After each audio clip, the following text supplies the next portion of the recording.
Kun miidiyaa Kiiloleeti. Ashama akkam jirtu kabajamtoota maatiiwwan keenya. Miidiyaan Kiilolee guyyaa irraa odeeffannoowwan wayitaawaa ta'an tokko tokkoon qabannee isiniif dhiyeessina. Hanga dhuma qophii keenyaatti nu waliin ta'a. Hoogganaan Sudaan Jeneraal Abdul Fattah al-Burhaan pirezidaantiin Keeniyaa Wiiliyaam Ruuttoo sababii walitti bu'iinsa Sudaaniitiin jaarsummaa IGAD keessatti garii walitti qabaa sanaa akka hin taane gara mana maree isaanii gaazexaa baaseen beeksisee jira. Mormii Sudaan amma jiruun IGAD torbanoota lama dura adeemsa jaarsummaa jalqabuuf murtii dabarsus gara hojiitti hiikuun isa rakkisee jira. Sudaan Keeniyaa fi waraana kora bittinneessaa Sudaan gidduu hariiroo bu'aa jira jettee akka amantus beekameera.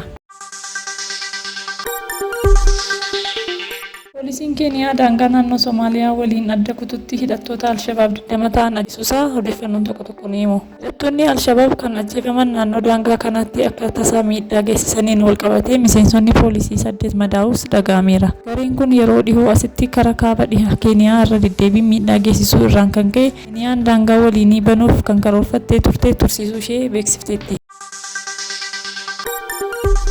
Hojjettoonni abbaa taayitaa bunaaf shayii kellaawwan garaagaraa hojjetan 15 yakka malaammaltummaa shakkamuun to'annoo jala ooluu ibsame. Heeruu uummata bu'uura taasisuun poolisiin federaalaa tajaajilli odeeffannoo fi nageenya biyyaalessaa abbaa taayitichaa waliin ta'uun namoota kanneen odeeffannoo jala oolchuu ibsameera. Shakkamtoonni kunneen kellaawwan balbala karra qaalluu, garee gafarsaa, halluu, tulluu diimtuu, ulee horaa, shaakkisoo fi kanneen birootti opereeshinii adda addaa gaggeeffameen to'atamuu ibsameera. Egaa dhaggeeffattoota keenya qophii keenya guyyaa har'aa asuma irratti goolabnaa turtii gaarii qabaadhaa. Laayik, sheer, subscribe gochuun dagatinaa.